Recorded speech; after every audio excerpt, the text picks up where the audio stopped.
আসসালামু আলাইকুম ভিউয়ার্স, কেমন আছেন সবাই? আশা করি সবাই ভালো আছেন। আজকের এই ভিডিওতে দেখানো হবে কিভাবে আপনারা ঘরে বসে পিসিতে অথবা আপনাদের মোবাইল ফোনে একটি নতুন এনআইডির আবেদন করবেন, সেটি আজকের ভিডিওতে দেখানো হবে। তাই সম্পূর্ণ ভিডিওটি আপনারা মনোযোগ সহকারে দেখবেন। সর্বপ্রথম আমাদের আবেদন করুন যে অপশনটি আছে, অপশনটিতে প্রবেশ করতে হবে। এই অপশনটিতে প্রবেশ করার পর আপনাদের এখানে যে পুরো নাম ইংরেজিতে আপনাদের লিখতে হবে। আপনাদের যে জন্ম নিবন্ধন আছে বা সার্টিফিকেট আছে, সেই সার্টিফিকেট অনুযায়ী এখানে সম্পূর্ণ নামটি লিখবেন। এই নামটি আপনাদের এনআইডিতে সংযুক্ত হবে। আপনাদের পুরো নামটি এখানে লেখার পর আপনাদের জন্ম নিবন্ধন অনুযায়ী এখানে দিন, মাস এবং বছর দিয়ে এবং ছবিতে প্রদর্শনীর যে কোডটি আছে সেই কোডটি এখানে বসিয়ে দিয়ে বহালে ক্লিক করে দেবেন। দ্বিতীয় পেজে প্রবেশ করার পর আপনাদের সামনে একটি নতুন ইন্টারফেস আসবে। এই ইন্টারফেসে আপনাদের যে ফোন নাম্বারটি আছে সেই ফোন নাম্বারটি এখানে বসিয়ে দেবেন। এই ফোন নাম্বারটিতে পরবর্তীতে যখন আপনাদের এনআইডি বের হবে, সেই এনআইডি বের হওয়ার আগে যে একটি নোটিফিকেশন দেওয়া হয় সেটি আপনাদের যে ফোন নাম্বারটি আছে সেই ফোন নাম্বারটিতে দেওয়া হবে। তাই এই নাম্বারটি অবশ্যই আপনারা বুঝে আপনাদের যে রানিং যে ফোন নাম্বারটি আছে সেই ফোন নাম্বারটি এখানে উল্লেখ করে দেবেন। বার্তা পাঠানো এই অপশনটিতে ক্লিক করে দেবেন। আপনাদের সামনে যদি এরকম একটি মেসেজ আসে, তো সেক্ষেত্রে আপনারা বুঝবেন যে এই নাম্বারটি ইতিমধ্যে কয়েকবার ইউজ করা হয়েছে, তাই আপনারা এই নাম্বারটি এই শেষবারের মতো ইউজ করতে পারবেন। আর এই নাম্বারটি পরবর্তীতে আর ব্যবহার করার উপযুক্ত হবে না।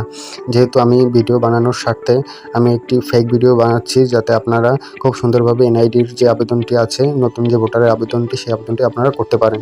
তাই আমরা নাম্বারটি লিখে পরবর্তী অপশনে ক্লিক করে দিলাম। আপনাদের সিম নাম্বারের যে নোটিফিকেশনটি গেছে সেই নোটিফিকেশনে একটি কোড নাম্বার আছে, সেই কোড নাম্বারটি খালি বক্সে বসিয়ে বহালে ক্লিক করে দেবেন। বহালে ক্লিক করে দেওয়ার পর নতুন আরও একটি ইন্টারফেস আসবে। এই ইন্টারফেসে আপনারা আপনাদের যে ইউজার নেমটি আছে সেই ইউজার নেমটি ব্যবহার করবেন। ইউজার নেমটি যদি দেখা যায় যে ইতিমধ্যে ব্যবহার হয়েছে, সেক্ষেত্রে যে কোনো একটি ইউজার নেম বসিয়ে কোড নাম্বার যে কোনো নাম্বার বসিয়ে আপনারা পাসওয়ার্ড 2বার পাসওয়ার্ড বসিয়ে বহালে ক্লিক করে দিলেই আপনাদের যে যে পাসওয়ার্ডটি আছে সেই পাসওয়ার্ডটি ওরা নিয়ে নেবে। ইউজার পাসওয়ার্ড বসিয়ে দেওয়ার পর আপনাদের সামনে নতুন আরেকটি ইন্টারফেস আসবে। এই ইন্টারফেসে আপনারা বিস্তারিত প্রোফাইলে ক্লিক করবেন। পরবর্তী অপশনে আপনারা এরকম একটি এডিটের অপশন পাবেন। এই এডিট অপশনটিতে আপনারা এখান থেকে ক্লিক করে দেবেন। এডিটে ক্লিক করে দেওয়ার পর আপনাদের সামনে নতুন একটি ফরম্যাট আসবে। এই ফরম্যাটে আপনারা আপনাদের যে জন্ম নিবন্ধন আছে সেই জন্ম নিবন্ধন অনুযায়ী এখানে আপনাদের যে বাংলায় যে নামটি আছে সেই বাংলায় নামটি উল্লেখ করে দেবেন। যেহেতু এখানে ইংলিশে নামটি আমরা পূর্বে এখানে উল্লেখ করে এসেছি, তাই শুধু বাংলায় লিখলেই চলবে। এখানে আপনারা আপনাদের যে নামটি আছে সেই নামটি অবশ্যই এখানে বাংলায় উল্লেখ করে দেবেন। যেহেতু একবার আমরা ইংলিশে দিয়ে এসেছি, তাই ইংলিশে আর দেওয়ার প্রয়োজন নেই। এখানে বাংলায় যে নামটি আছে আপনার জন্ম নিবন্ধন অনুযায়ী সেই নামটি এখানে উল্লেখ করে দেবেন। তারপর আপনাদের জেন্ডার যেটি আছে সেই জেন্ডারটি উল্লেখ করে দেবেন। জেন্ডার উল্লেখ করে দেওয়ার পর আপনাদের ব্লাড গ্রুপটি এখানে বসিয়ে দিয়ে জন্ম নিবন্ধন নাম্বারটি উল্লেখ করে দেবেন।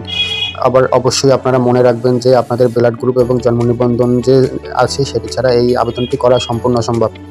জন্ম নিবন্ধন এবং আপনার রক্তের গ্রুপটি এখানে সিলেক্ট করে দেওয়া হয়ে গেলে আপনাদের যে জেলা আছে, আপনারা কোন জেলার অধীনে এই আবেদনটি করতে চাচ্ছেন, আপনাদের যে জন্মস্থানটি আছে সেই জন্মস্থানটি এখানে উল্লেখ করে দেবেন। জন্মস্থানটি উল্লেখ করে দেওয়ার পর আপনাদের যে পিতার যে নামটি আছে সেই পিতার নামটি প্রথম ঘরে বাংলায় উল্লেখ করে দেবেন। বাবার নামটি বাংলায় উল্লেখ করে দেওয়ার পর বাবার যে এনআইডির যে সিরিয়ালটি আছে সেই সিরিয়ালটি এখানে বসিয়ে দেবেন। বাবার নাম ইংলিশে এবং বাংলায় উল্লেখ করে দেওয়ার পর এনআইডির সিরিয়ালটি এখানে বসিয়ে দেবেন। তার এনআইডির সিরিয়ালটি বসিয়ে দেওয়া হয়ে গেলে একইভাবে মায়ের নাম এখানে প্রথম ঘরে আপনারা বাংলায় লিখবেন এবং দ্বিতীয় ঘরে অবশ্যই ইংলিশে লিখবেন। মায়ের নাম বাংলায় এবং ইংলিশে খুব সুন্দরভাবে আপনার যে জন্ম নিবন্ধন নাম্বার আছে সেই জন্ম নিবন্ধন নাম্বার অনুযায়ী উল্লেখ করে দেওয়ার পর মায়ের এনআইডি নাম্বার একইভাবে বাবার মতো যে খালি ঘরটি আছে সেই খালি ঘরে মায়ের এনআইডির সিরিয়ালটিও এখানে বসিয়ে দেবেন। নিচের অপশনগুলো আপনারা মনোযোগ সহকারে দেখবেন। যদি আপনাদের ভাই বোন থেকে থাকে সেক্ষেত্রে ভাই বোনের এনআইডি বা বোনের এনআইডি যে নাম্বার আছে এবং নামটি আছে সেই নামটি এখানে উল্লেখ করে দেবেন। এবং নিচের অপশনে আপনারা যদি বিবাহিত হন সেক্ষেত্রে আপনারা বিবাহিত হলে বিবাহিত লিখে এখানে প্রথম স্বামী বা স্ত্রীর নামটি উল্লেখ করতে হবে। বা অবিবাহিত যদি উল্লেখ করে দেন সেক্ষেত্রে এখানে নাম উল্লেখ করার কোনো প্রয়োজন নেই। আমরা এখানে অবিবাহিত সিলেক্ট করে তার যে শিক্ষাগত যে যোগ্যতা আছে সেই শিক্ষাগত যোগ্যতা, সে যে শ্রেণী পর্যন্ত পড়েছে সেই শিক্ষাগত যোগ্যতাটা এখানে উল্লেখ করে দেব। এখানে তার শিক্ষাগত যোগ্যতা উল্লেখ করা হয়ে গেলে তার পেশা এখান থেকে সিলেক্ট করে দেবেন। সে যে কোনো পেশার হতে পারে, যে কোনো পেশা আপনারা এখান থেকে তার পেশা অনুযায়ী যে অপশনটি সিলেক্ট করে দেবেন। তার সামর্থ্যতা অনুযায়ী সে যদি দৃষ্টি প্রতিবন্ধী হয় বা যে কোনো যদি সমস্যা থেকে থাকে সেটি উল্লেখ করে দেবেন। এবং যদি কোনো প্রকার সমস্যা না থাকে সেক্ষেত্রে এখানে তার কোনো সমস্যা নেই এই কথাটি এখান থেকে উল্লেখ করে দেবেন।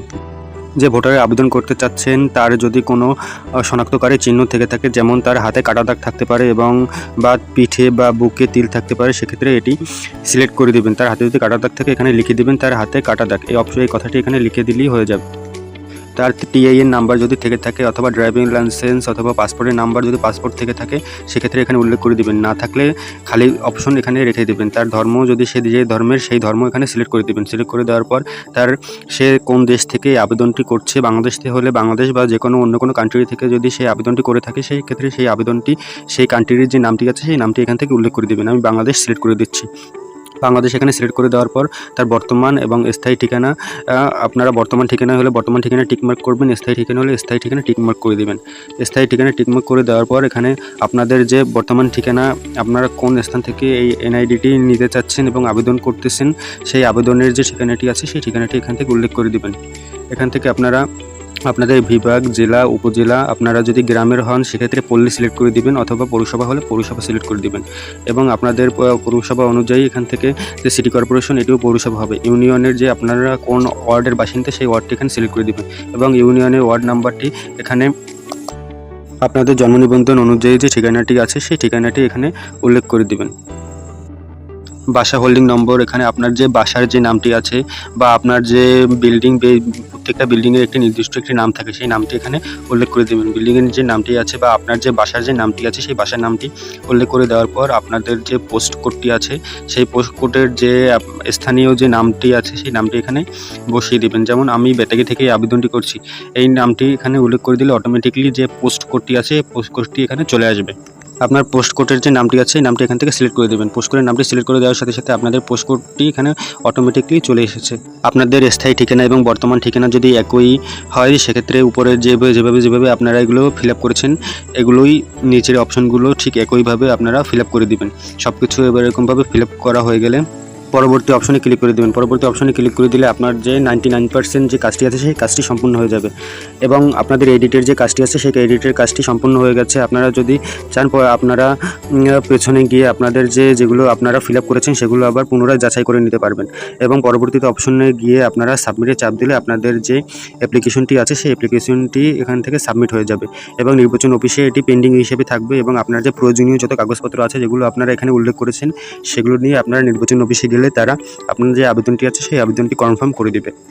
অ্যাপ্লিকেশনটি সব কিছুই ঠিকঠাক থাকে তাহলে আপনারা সাবমিট করে দেবেন। সাবমিট করা হয়ে গেলে এরকম আপনাদের সামনে ডাউনলোডের একটি অপশন পাবেন।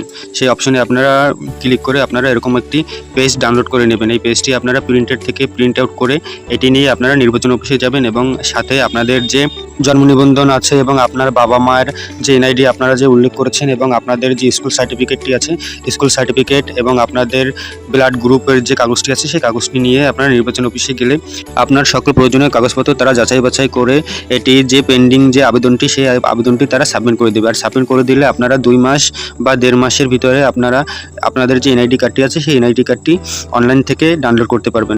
যদি ভিডিওটি ভালো লাগে তো অবশ্যই ভিডিওতে লাইক করবেন, কমেন্ট করবেন এবং নতুন নতুন ভিডিও পেতে অবশ্যই চ্যানেলটি সাবস্ক্রাইব করে দেবেন। ধন্যবাদ সবাইকে।